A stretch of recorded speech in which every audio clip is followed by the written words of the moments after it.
it's Jim Hutchins for the Jerusalem Connection Truth Report for this week. The parashat for this week, the Torah portion, is taken from Leviticus chapter 12 verse 1 through chapter 13 and verse 59.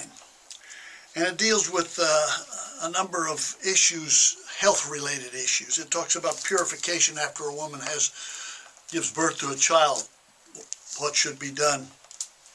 Talks about regulations about infectious skin diseases, even talks about regulations about mildew.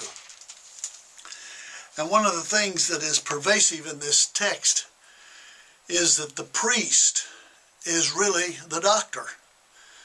The priest takes a look, for example, at these infectious skin diseases. He examines them, he gives a diagnosis, and then he prescribes a remedy.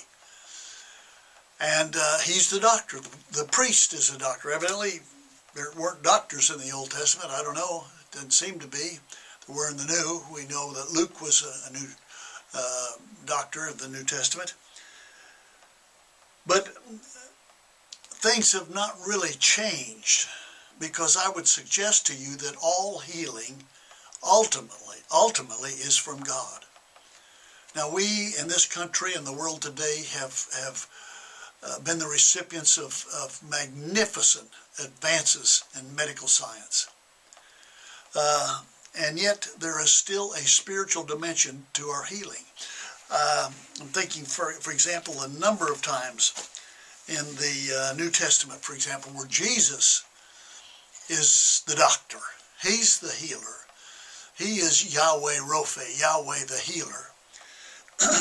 For example, in Luke chapter 5, verse 12, while Jesus was in one of the towns, a man came along who was covered with leprosy, highly infectious disease. When he saw Jesus, he fell with his face to the ground and he begged him, "Oh Lord, if you're willing, you can make me clean." And Jesus reached out his hand and touched the man. "I am willing," he said, "be clean." Be clean. And immediately the leprosy left him. Well, that's Jesus, you say. Yes, it is. But Jesus tells us this. The scriptures tell us this in a very significant passage, I think, in Matthew chapter 8. Jesus has gone in. He has been requested to come to the aid of Peter's mother-in-law, who is sick. He comes in, lays hands on her. She's healed. Says that he cast out demons and he healed all that were sick at that time. Matthew chapter 8.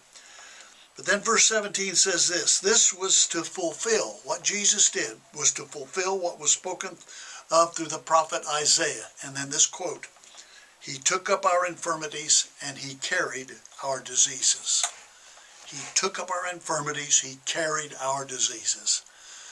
Now I would suggest to you that with all the medical advancement that we have been graced with in this country and throughout the world, God's people should always seek out God himself as the healer.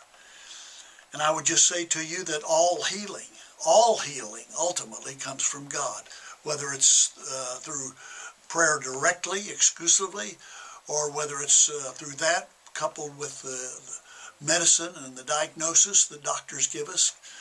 Doctors are a gift from God. Medicine is a gift from God. We shouldn't exclude it and not seriously consider it. But I'm saying to you that all healing comes from God, and that as believers we should seek that healing that comes from him. He's our Rophe, Yahweh Rophe. All healing ultimately comes from him, and that's the truth.